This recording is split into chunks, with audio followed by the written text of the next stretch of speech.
Je suis particulièrement heureux de cette initiative qui nous réunit aujourd'hui, et ce, à plus d'un titre. Premièrement, en tant que ministre en charge des PME, des indépendants, des classes moyennes, je ne peux que me réjouir de l'organisation de ce forum Africa Rise. Et vous savez à quel point c'est une région qui tient à cœur, qui tient au cœur de notre pays. Les leaders d'opinion hésitent sans cesse à propos de ce continent, entre une forme d'afro-pessimisme ou d'afro-optimisme. Je constate avec vous que c'est en Afrique que la croissance est la plus forte et que c'est dans ce potentiel de croissance que se trouve un certain nombre de nouveaux marchés pour nos entreprises. Pessimiste ou optimiste, la question n'est au fond pas pertinente. Là où est la croissance, là où est l'activité, là où sont les investisseurs. Et c'est ce qui explique que vous soyez si nombreux ici, aujourd'hui.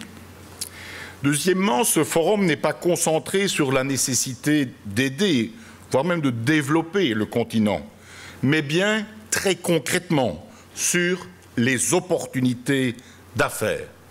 Il s'agit d'un business forum, d'un lieu où les entreprises rencontrent leurs homologues.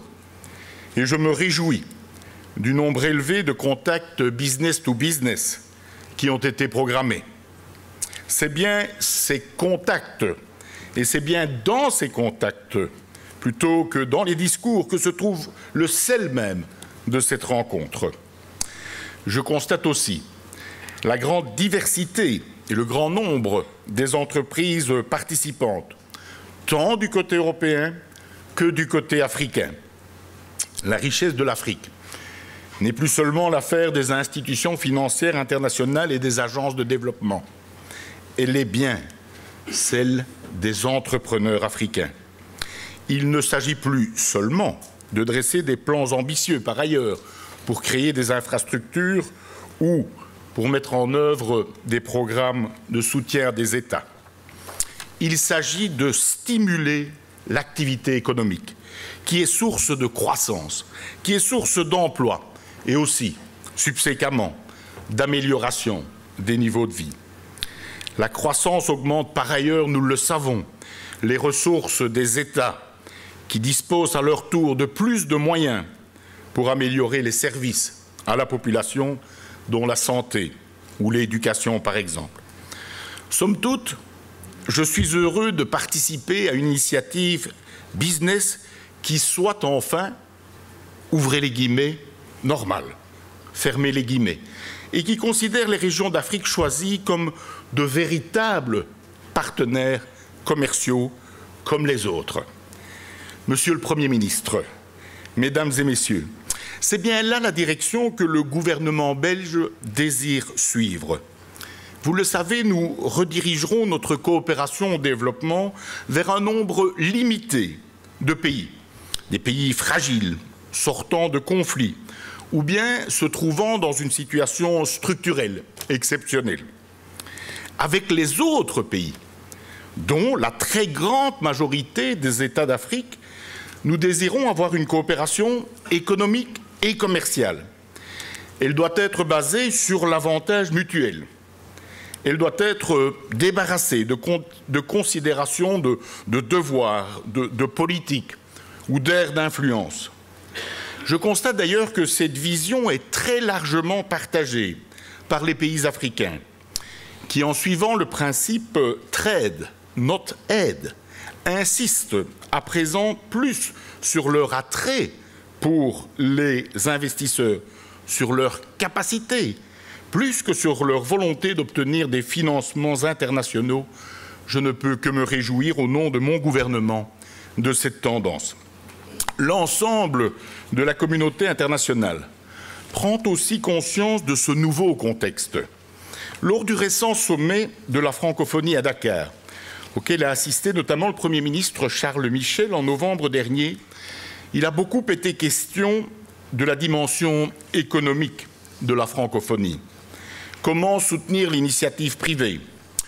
Comment mettre les hommes et femmes d'affaires en contact? Comment améliorer le climat des affaires? Telles sont les questions auxquelles il convient de travailler.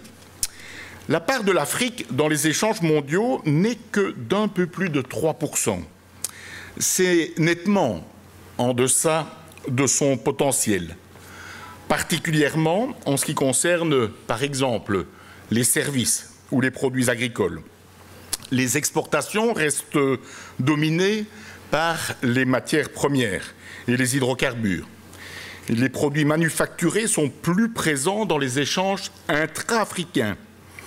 Et ces derniers doivent aussi, à nos yeux, se renforcer pour asseoir cette croissance et pour régulariser les échanges commerciaux. Dans ce cadre, je ne peux que rappeler l'importance de projets d'intégration régionale qui, à l'instar de l'Union européenne, sont aussi des vecteurs de croissance et de stabilité économique.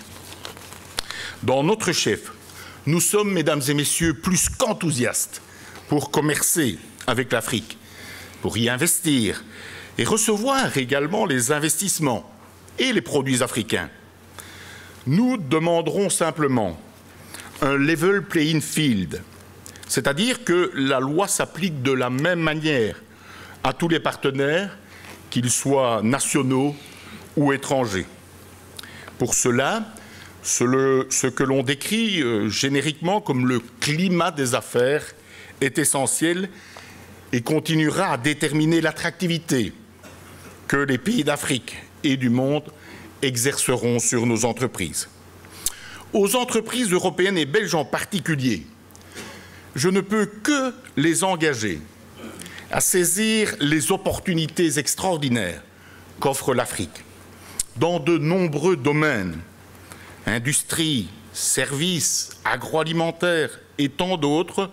Nous disposons de savoir-faire ou de technologies qui peuvent apporter une contribution à très haute valeur ajoutée. Dans cet immense marché, on l'a évoqué, les taux de croissance tournent autour de 4% et atteignent jusqu'à 8% dans certains cas.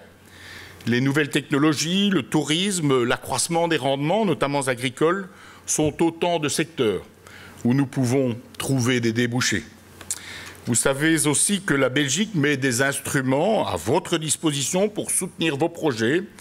Je pense notamment à Finexpo, du Croire et à d'autres instruments encore, mais aussi au soutien, on l'a évoqué, apporté par les régions qui sont en première ligne. Vous pouvez aussi vous reposer sur notre réseau diplomatique et d'attachés commerciaux, qu'ils soient de FIT, de l'AWEX ou de BEI.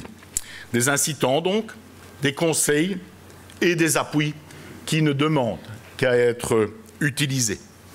Monsieur le Premier ministre, Messieurs les ministres, Mesdames et Messieurs, l'Afrique a fait des progrès notables concernant le développement humain. Les indicateurs sont en hausse de manière générale et la pauvreté recule. Mais nous le savons aussi, beaucoup reste à faire. Je pense notamment à l'inclusion, à l'égalité des genres ou à l'environnement, par exemple. L'éducation doit rester une priorité absolue et le secteur de la santé doit être renforcé. La crise d'Ebola nous a rappelé à quel point une épidémie peut frapper une région tout entière, du point de vue humain, mais aussi par conséquent en ce qui concerne l'activité économique. Soulignons aussi que la gouvernance, elle aussi, s'est améliorée de manière générale depuis une décennie. Monsieur le Premier ministre, je voudrais conclure mon propos en vous remerciant très chaleureusement d'être venu rehausser ce forum de votre présence aujourd'hui. Je sais que vous êtes un homme de contact, que vous appréciez les rencontres et l'interaction directe avec les acteurs économiques.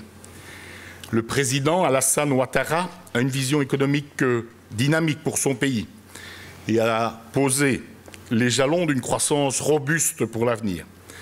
Notre pays s'attelle en particulier à améliorer le climat des affaires, ce qui aura très certainement des réponses positives sur les investissements étrangers. Je me réjouis que vous puissiez partager l'expérience ivoirienne avec nous. Je vous remercie de votre présence. Je vous remercie toutes et tous de votre action. Bon travail, bonne rencontre fructueuse. J'espère que cette journée vous permettra d'avancer dans un maximum de projets. Merci de votre attention.